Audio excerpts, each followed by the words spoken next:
Hey everyone, it's Sarah. Welcome back to Mommy's Mojo. So today I'm going to be telling you about what I packed in my hospital bag, what I ended up needing, and what I didn't end up needing. So first, one huge tip is to always write it down. I always make the mistake of every single time I go somewhere and I pack, I never write down what I need, and I'm usually walking around the house picking as I look at things, and then I usually end up forgetting something or I pack too much of something. All right, what do I need to bring? Oh, I definitely need to bring these. Can't forget this. Do you think this is too many clothes? I definitely need to bring these chips, because, you know, why not?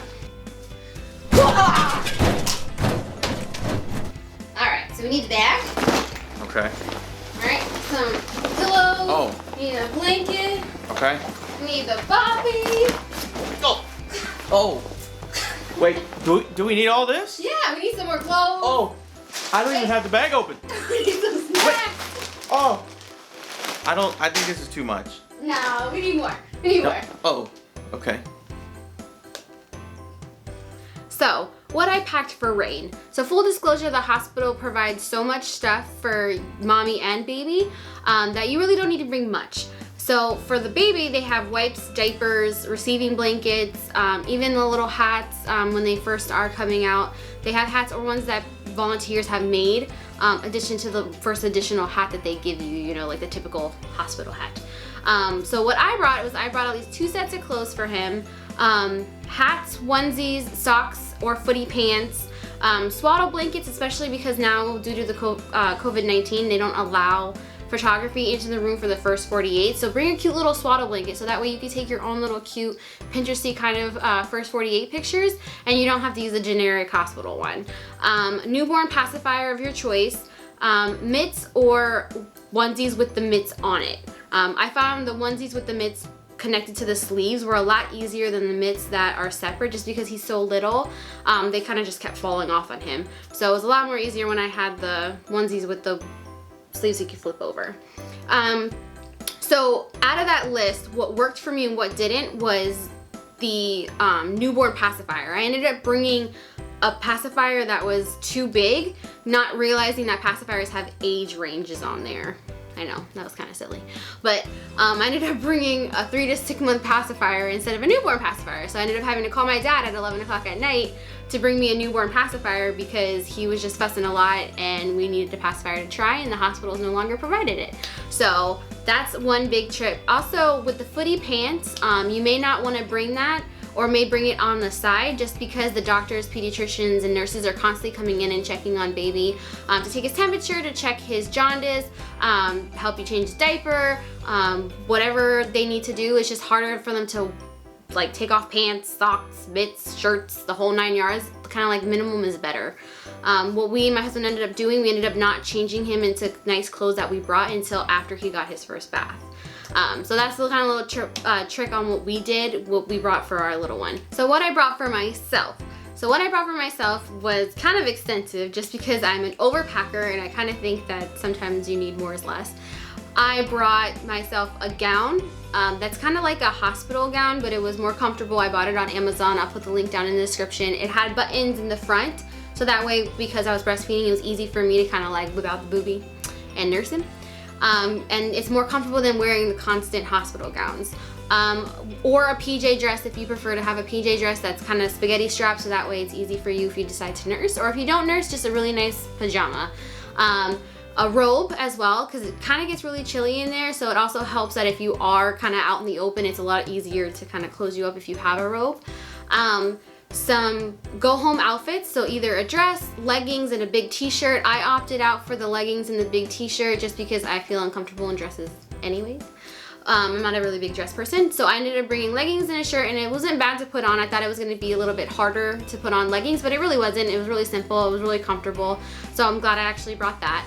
Slippers or slipper socks, especially the ones that have the no slip grip, because you are going to be walking around for your recovery. So definitely slippers, so that way you're not slipping and sliding or you're not touching the floor with your bare feet, if some people get grossed out by that. So also, if you ended up doing a regular vaginal delivery, you may want to prepare yourself with your own kind of remedy kit. So kind of I know for me, I ended up buying the FridaMom kit just because I thought I was gonna have a vaginal delivery. So I actually bought it the day before I ended up going into labor. They have the witch hazel, the ice pack pads, the boy short mesh underwear that they make that are super helpful, as well as like the liners for your pads to help with healing if you had any tears. Unfortunately, I didn't get to experience any of that, so I really don't know what was okay and what I used and what I didn't use, because I ended up not using any of it. What I did end up using was my own Peri bottle. I did buy the FridaMom Peri bottle instead of using the hospital one that they provided, just because it was just so much easier to use. The fact that it has the L-shaped nozzle, it helped clean my incision area, it helped clean myself when I used the restroom. It was definitely something I used all day, every day, even when I got home from the hospital. So I ended up not needing the ice pads, so I ended up using just regular maxi pads for the inside of the mesh underwear. So I ended up bringing my own because I don't like I knew the hospital ones weren't gonna have wings, and I prefer wings on my pads. So I ended up bringing my own pads. Also, don't forget to bring your own toiletries. So shampoo, conditioner, body soap. I brought a loofah, lotion, body spray, body wash, just because your first shower will literally be heaven. It is better than anything in the world. It's better than chocolate. So having what you want for your first bath is super important. The only thing about the whole body sprays and the lotion, just remember if you're breastfeeding or you do skin to skin, that your lotion or your fragrance from your body spray could be too much for the baby's skin and can cause some baby acne or some irritation. So just keep that in mind when you're picking those, or if you're gonna spray them, spray them from like the belly button down or something like that. That's what I did. Also, don't forget to bring a little bit of makeup. If you wanna do some pictures of you doing skin to skin and you wanna kind of look a little dolled up, and you don't wanna look like you just either pushed the baby at your vagina or you just had a major surgery. I brought a little bit of eyeliner, of course my brows, and some mascara. So I made sure to bring all that stuff so that way I had and a hairbrush. That's super important. I literally almost forgot to bring a hairbrush. The only reason why I remember to bring a hairbrush is because it was sitting out and I brought it last minute, and that would have been really bad because when I don't brush my hair, I look crazy. And everybody would have thought I was crazy. So I brought a hairbrush. If you're breastfeeding, make sure you bring some, nipple cream, because if I had not brought my nipple cream, the hospital was actually out. So that would have sucked, because usually on day 2, baby is cluster feeding. So if they're cluster feeding and you're breastfeeding, oh my God, your nipples are gonna hurt. So definitely having your nipple cream was a complete must-have because I literally used it the entire time I was there. Especially because, like I said, the hospital may or may not have it, and do you really want to take that chance? Nah, I don't think so. Plus, you don't really know what brand that they use as well. So, to get the one that you prefer, if you did your research on it, is a lot better to do.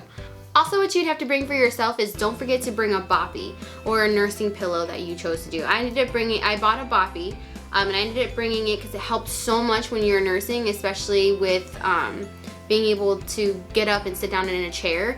The only thing with the boppy, in my opinion, when I had the C-section, it kind of put pressure on my incision area. The only time I really used it was when I was sitting down on a chair and not in the hospital bed. But it did help bringing it. My husband used it when he was holding our son and he was kind of tired a little bit. So it definitely helps to bring it. As well as bringing a blanket for yourself, because the hospital blankets are not very warm. So those are really key for mom. So now that you got everything for mommy, don't forget daddy or your support person or your partner, what they would need to bring for them. So they definitely need at least 2 days worth of clothes, underwear, toothbrush, deodorant, because then they're gonna stink, and then you're not gonna want them near you. Don't forget to bring them some snacks. The hospital does provide food. Our hospital provides food for my husband and myself, but our hospital food kind of sucked.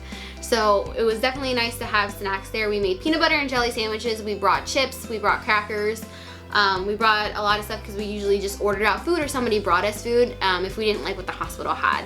So definitely do not forget snacks, especially if you are getting induced or you're allowed to eat at a certain part of your labor. Definitely having like crackers to munch on or a peanut butter and jelly sandwich to munch on when you get really hungry was super big for me.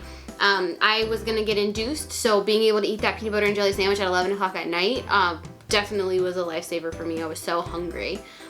So kind of like a miscellaneous things as well to bring is, you know, don't forget your chargers, don't forget an extra set of pillow and blanket for your partner or your support person, you know, as well. Don't forget your car seat, bringing it inside. We left ours in the car, and it was kind of, we live in Florida, so the heat was a little bit hot, so the car seat was kind of hot, so I kind of wish I would have brought it in the hospital room with us. But don't forget the car seat, because you can't go home without it. And then don't forget your wallet. As crazy as that sounds, that you need to be told to bring your wallet, I almost forgot my wallet, because the hospital may ask you for your insurance information, your ID, you know, make sure you know who you are, you know, you never know if you're gonna need your wallet, your ID, or your credit card. Even if I suggest moms get like a wristlet or a lanyard wallet to kind of put those essentials, like just your insurance card, your main debit card or credit card, and your license in there. And that's all you really need. And then obviously your support person or your partner have their wallet as well with them, because they need to identify that they are that person if they leave the building to get food or come back. So definitely super important to not forget those things. As crazy as that sounds, you will forget. So that's pretty much what I brought inside of my bag. My mistake, I did not bring a big enough bag. So when we were leaving the hospital, you leave the hospital with more stuff than you bring. So not only are you taking home a baby, but you are bringing home, they give you the diapers, the wipes, some receiving blankets, you know, all those little hats that they gave you, and blankets or pillows that they gave you for for your baby. You're taking it home. So if you bring a bag that just fits what you have, then you're not gonna have room. Especially any paperwork that they give you, you can just kind of throw them in the bag. So when we were leaving the hospital, we kind of had like 3 bags with us of leftover stuff, like Walmart bag and stuff like that, just because we didn't bring a big enough bag to fit. Also, even though I said to bring 2 sets of clothes, I would suggest to bring a little bit more, maybe 3 sets of clothes, because in the off chance that you have a C-section instead of a vaginal delivery, you're staying there for a minimum of 48 hours. 72 if you have, you know, complications, or there's some situations that they ask you. For me, they asked me to stay a day longer. So, you know, my husband didn't have a change of clothes for that last night, so my mom had to bring some for him. So definitely do a duffel bag or a regular small size suitcase. Don't be like me and take a small backpack, because that didn't fit anything that I needed afterwards. So just don't forget, size matters in that part. So that's our video for today, guys. If you enjoyed that video and it really helped you out, go ahead and slap that like button for me. Also, if there was any tips or tricks that you guys had in your hospital bag that I missed out, go ahead and throw that in the comments below. Remember, my channel is all about mommies helping other mommies, so any information is good information. Also, we release videos every Wednesday and Friday, so if you want to see more videos to come, go ahead and hit that subscribe button and that bell button, so that way you know exactly when they drop. Also, follow me on social media. The links are in the description down below. Alright, you guys, we'll see you next time. Besitos!